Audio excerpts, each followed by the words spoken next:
Hi.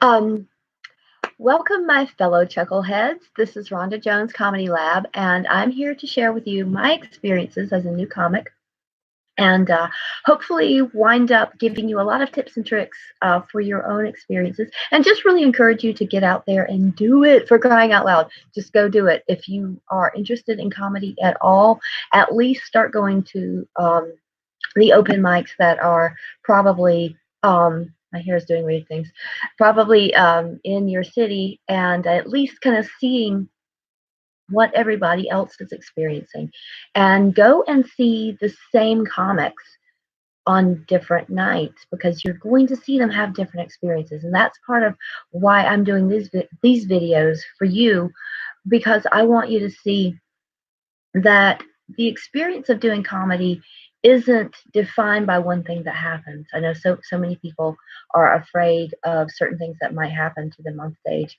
And yes, those things are going to happen, but you move on, and then the next thing happens, and it's really just it's a story. It's a story that's happening to you. And so I wanted to first I wanted to grab my coffee. I hope my video isn't shaking around too much. These things are obviously a work in progress, and I'm going to be experimenting with what works best, and maybe look, later on learning some video production techniques, and add some stuff to just make it more fun, because that's what this is all about. If you're not having fun, don't do it. I got into comedy, and just, oh my God, it's some of the most fun experiences that I have in my life. I really love doing it. And so I want to share that with you. One thing last week I talked about um, fear, and fear is one of the things that will keep people off stage. It's the main thing that will keep people off stage. But I wanted to talk about what we are afraid of as comics. And I'm going to delve back into that a little bit before I talk about an experience that happened to me last week that is just one of the best things that has just ever happened to me in my life. It was so funny. Um, this is coffee, and I love coffee all times of the day. So let me also, it's probably backwards, but this is a Christmas present given to me by my niece, and it says Gryffindor or Harry Potter or some such like that. But let me talk about. I have notes here for you as well. Oh, I wanted to share this with you. I say that I've been doing comedy for 6 months, but I didn't start doing it 6 months ago. I started doing it when I went to Florida for a few months, and there was a comedy club down there in Naples. I was staying in on Marco Island with a friend, and we would go to the Naples Comedy Club. And I knew that I wanted to start doing comedy, and I was completely new. And I got up on stage, and I sucked so much. It was so bad. I was the worst comic ever, I swear. And there are two main reasons for this. Two unavoidable reasons. Well, one is avoidable, but you're probably not going to avoid it because everybody does this, I swear. The first reason that I sucked as a comic when I first started was I was new.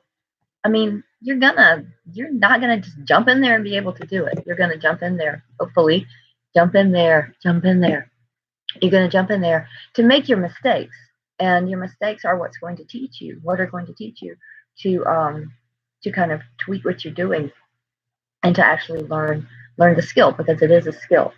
But the main thing, I think, the reason that new comics um, are not as good, honestly, is this was a big one for me.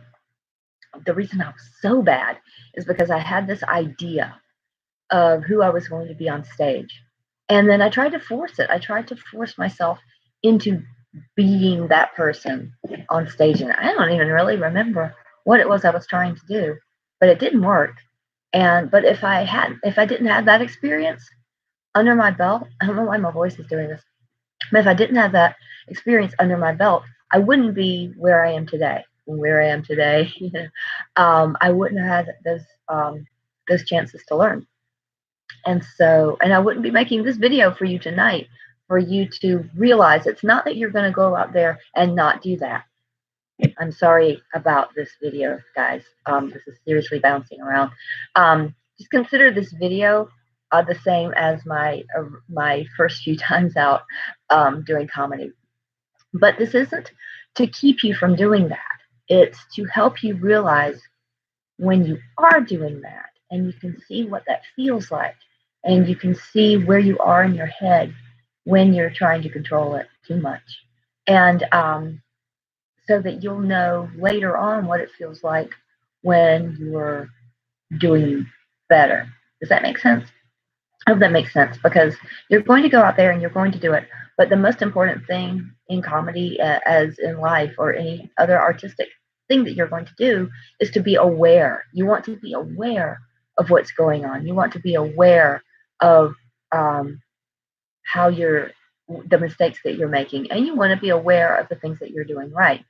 And hopefully you're going to get to a point where it's going to be automatic. You're even going to realize what's going on when you're on stage. So you can shift it. I'll go on stage and what I'm doing won't be working at all, but I can shift it. I can change it. I can jump to new material, or change the energy that I'm putting out, and start getting more favorable responses from the audience. And you have to be able to learn. You have to learn how to do that, quickly. And I succeed at doing that pretty often now. And sometimes I don't. I had a night recently that was just ugh. And I had to go back later. I didn't worry about it too much right after it happened. I knew I was low energy that night. Everybody in the room was. We were just all having a weird night. And but I thought about it the next day, and I made some notes about what had happened. And I'm going to share that. It's part of my process. I'm not going to share it tonight, probably, because there's some other things I want to talk to you about. I want to tell you about my experience, but I wanted to revisit those fears a little bit and tell you how to use those in becoming more aware of what you're actually doing when you're on stage. So get out there, no matter what. So let me talk about what happened. You probably saw in the title that I had. I was talking about. I want to talk about heckling a little bit, because that's a big fear of people that people have, and I'm not going to be able to cover everything about hecklers all at one time, or ever, probably, because there's so many things. It's a conversation. It's part of the conversation, and not all hecklers are mean. It's not all you suck. It's not all that sort of thing. And you should know this as an audience member too, that anytime you start saying something to a comic or to anyone who's on stage and they haven't invited you to, then that's heckling. And I don't remember if I invited people on this particular night. No, I didn't. I didn't actually. I didn't invite anyone to come up to me, and someone did. So technically, that was heckling. But one thing that you have to understand about hecklers is that they just, a lot of the times, they don't even realize that what they're doing is heckling. They see you on stage, they see you talking to them, they want to talk back to you, they want to be in the conversation. And for me, this is great. I am not like most comics, maybe. Not like a lot of comics, in that I enjoy interacting with the audience. And I know that a lot of people say you shouldn't do that, especially if you're new. Like Steve Martin, he would start speaking really, really softly in his sets if someone was trying to interact with him, because it threw him off too much. He's not, his style doesn't provide for being able to just kind of riff on whatever is going on. And I want to say something about that too. If you want to be spontaneous on stage, the best spontaneity is planned spontaneity. It's going to look like you're just out there just doing nothing but riffing. And honestly, you should go up there and do that. You should try that out. Go up there with no material and no plan and see what happens and see what it feels like and see if anything good happens. Because if something good does happen, you're going to want to remember what that feels like. And I keep saying, remember what it feels like, because so much of this is your inner game. Your inner game is, God, 90% of what, you know, that's probably not true. It's who knows what percentage, but a huge part of it is your inner game. And you handle your inner game by remembering what things feel like. You have to know if you're in the right headspace or not. And you have to know how to alter it if you're not. And I like to say that getting up on the comedy stage, especially if you're someone like me who interacts with the audience, I'm not like wrinkled up here, is a lot like, I guess, surfing. I don't surf, but I'm guessing you have to, when you're like a surfer on a surfboard, you don't know what the ocean is going to do. You have to be aware of what's happening while it's happening, and you have to be able to shift what you're doing in the moment to be able to handle that, to be able to stay on that board. And I call what I do on stage a lot of times surfing the energy, because I'm aware of, on my good nights, on my best nights, I'm super highly aware of the energy in the room and what's going on. And it's not like really a conscious thing. I wouldn't be able to tell you everything that I'm doing or everything that they're doing, but I can feel it. It's like having a good conversation. You know when you're having a good conversation or not, and because you know what to say next, and that person knows what to say next, and you just build on it, and it builds into this wonderful thing that almost exists independently of the two people creating it. And that's what a wonderful night on stage feels like. It feels like an amazing conversation. And that can't happen if you try to control every single thing, or if you're like me and get too much into your script. If I am too into my script and I'm just so in love with the words that I wrote, I'm not going to have a good night. I'm not going to have a good night because I'm going to try and I'm going to be trying to remember all the details of what I wrote down. And while you do want to memorize some of it, or why I want to memorize some of it, there are certain things that I want to say that need to be said in a certain way in order to set things up, or in order to close out the set. Everything isn't like that.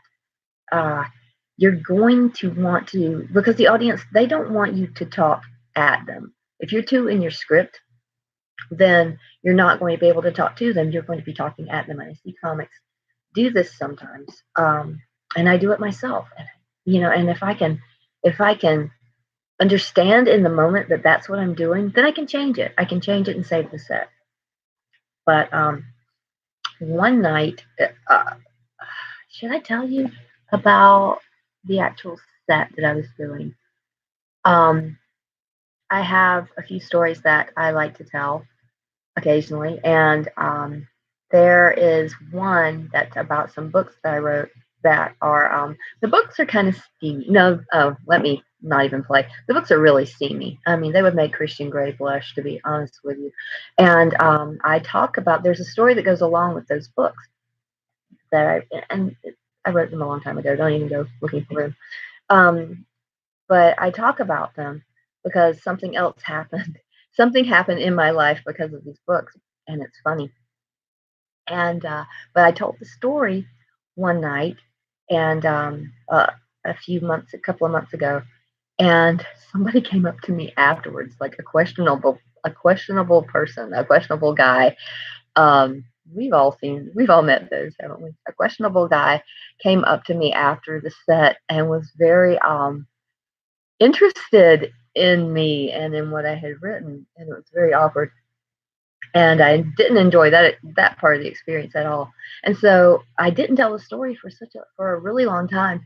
And then last week I decided to tell the story again. And but I put a disclaimer in there. I told the audience, I said, and they were rowdy that night too. The energy was high. It was so much fun. But I put in a little disclaimer. I said, I don't want anybody coming up to me after the show and giving me any weird offers I'm going to tell you a story, but don't do that. And there was a guy off to the side, and he was dressed like he was dressed to go out. Man, let me tell you, he reminded me of someone from like an 80s music video. So he had, in my memory at least, he had like on a denim jacket, like a sleeveless denim jacket with a lot of bling and stuff like that, and he had on a hat, which most people around here don't wear hat, hat. Well, if they do, it's like a cap. It's a ball cap. This was not what that was. So people will wear a hat like he had, and just kind of make a statement.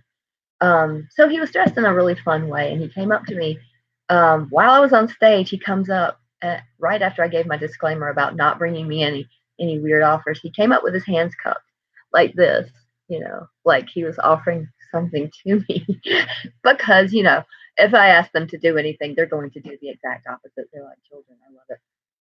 So he did that, and it could have been potentially really distracting, and it was, honestly. But I'm the type of person who is distracted anyway. I guess I'm not linear.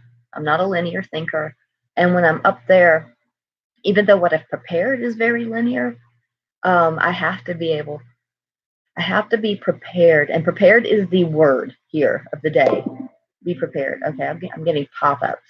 I'm getting pop-ups. I'm being heckled by the internet right now, y'all.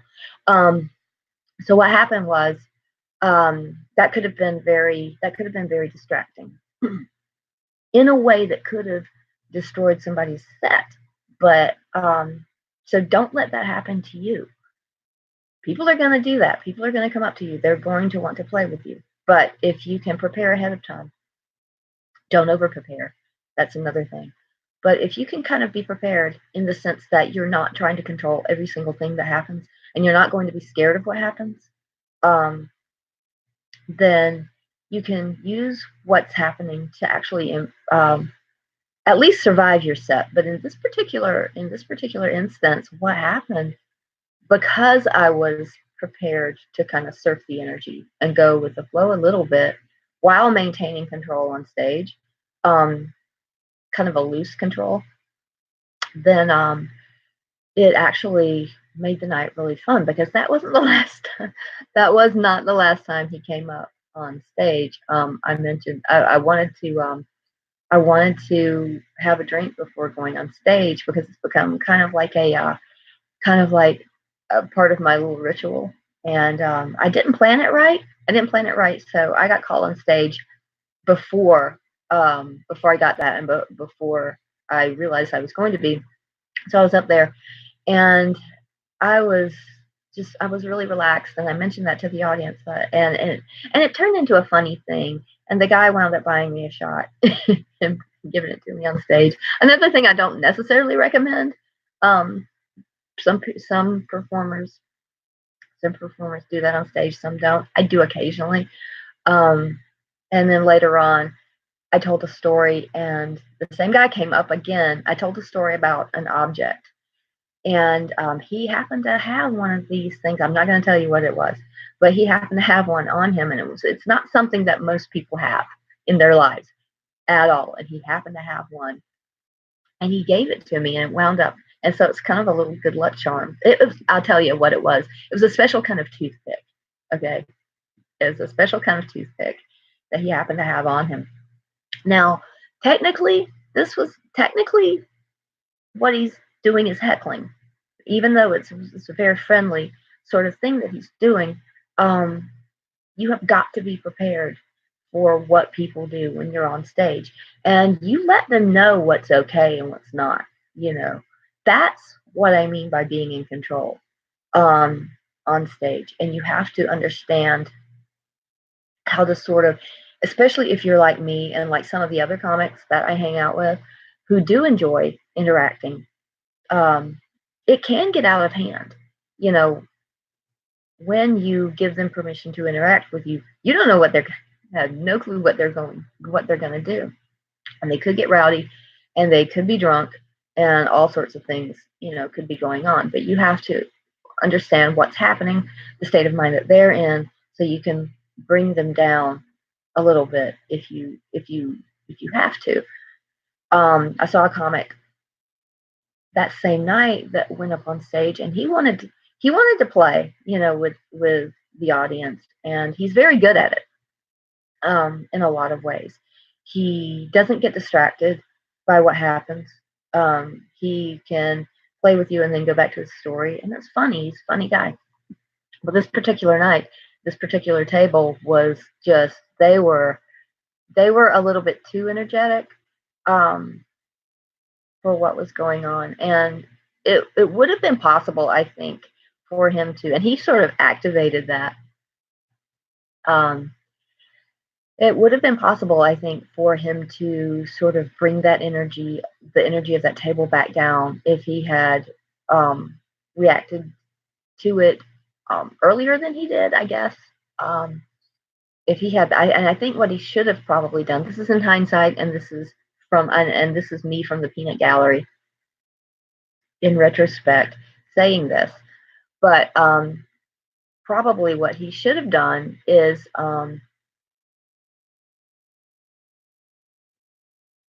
start bringing the energy back down as soon as he started interacting with them. You've got to control it as soon as you start playing with it, or or you might not be able to control what happens. And there was and the guy wound up going on stage and joining him on stage, actually uninvited. So, which was a funny moment, but because that guy was also a performer as well. But but yeah, you just have to be able to come go with the flow, but also maintain some sort of loose control over what happens, so you can get through your set, and so that everybody in the audience, as many people as possible, will enjoy what you're doing, and so that you'll enjoy what you're doing as well.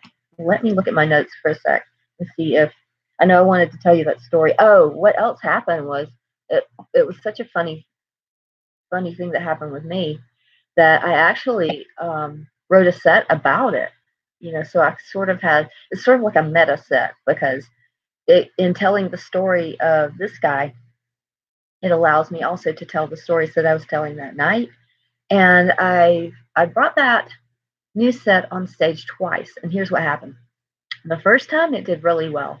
I was in a completely different venue with a new audience, and it's really well. They laughed, and really enjoyed themselves, and that was the first performer on that night too. So this new set and telling about that thing that happened, and also the guy that ran that particular open night happened to know the guy I was talking about. So that turned out to be really fun too. So it really worked that night. Then I told it again the next night, and nothing. But that was a weird night too. It was a really mellow night, and it was just us comics, and I was telling it in front of them, and about half of them had been there that night, and um, so the set, yeah, it bombed. That's another thing that people are afraid of is bombing. Sometimes sets aren't going to work. Sometimes sets are not going to work.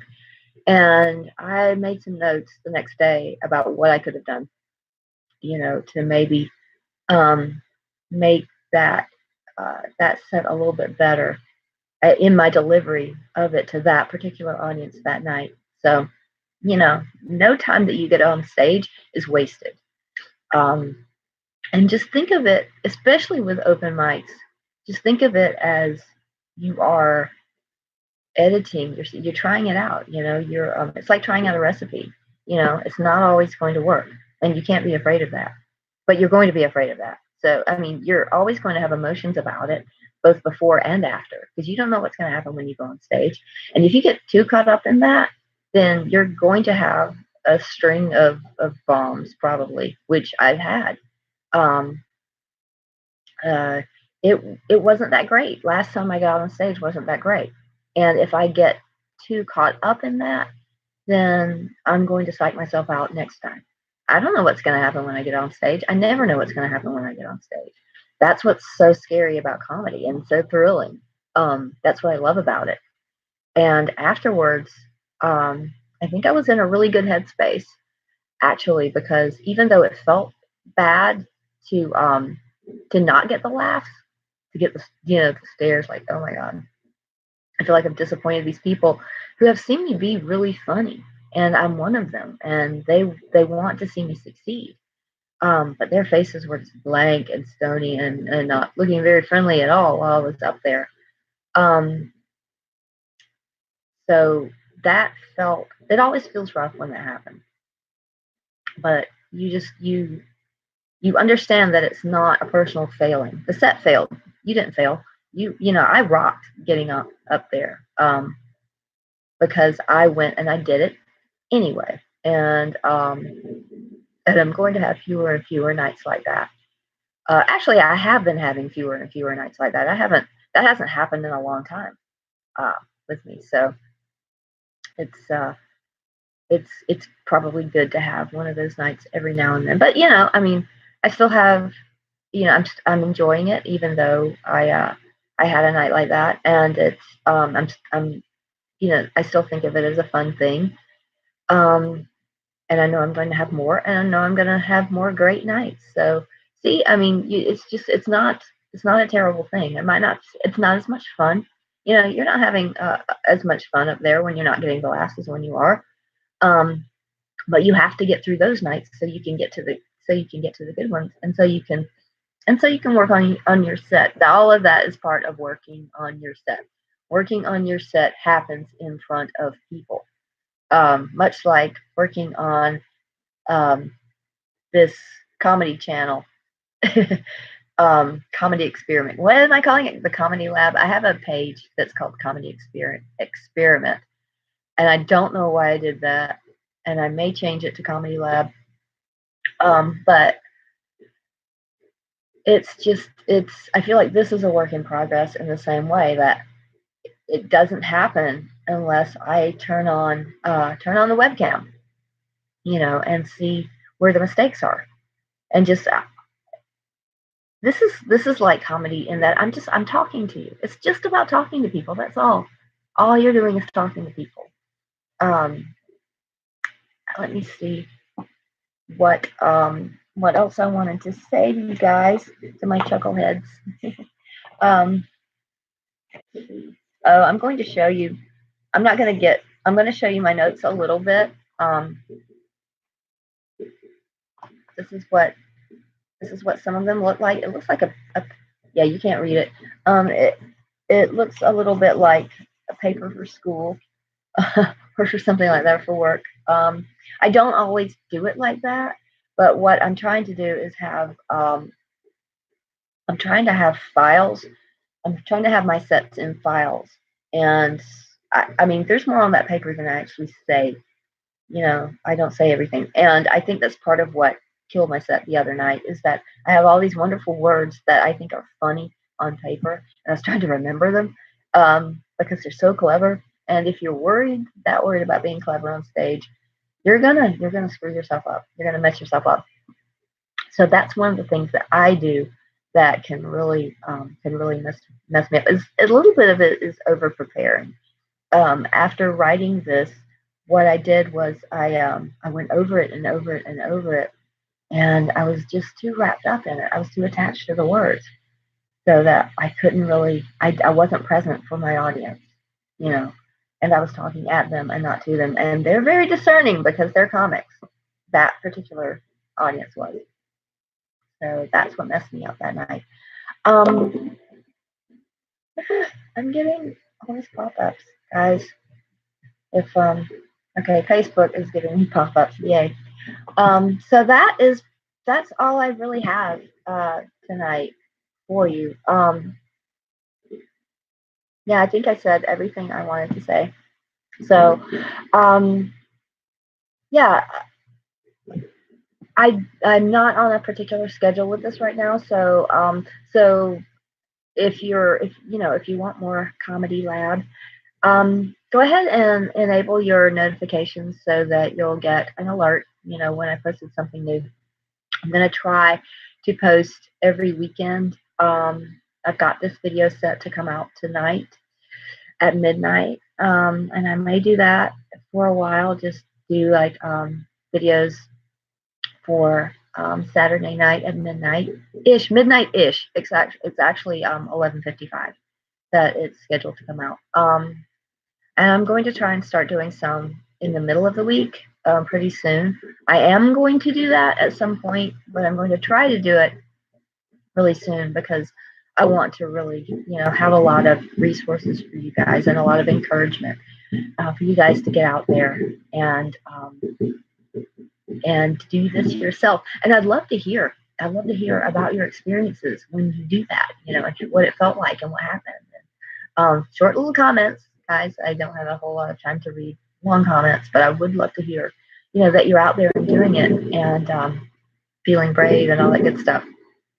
So I'm going to sign off now and have a great rest of your weekend and get out there on stage, guys. Get out there and do it. See what it feels like.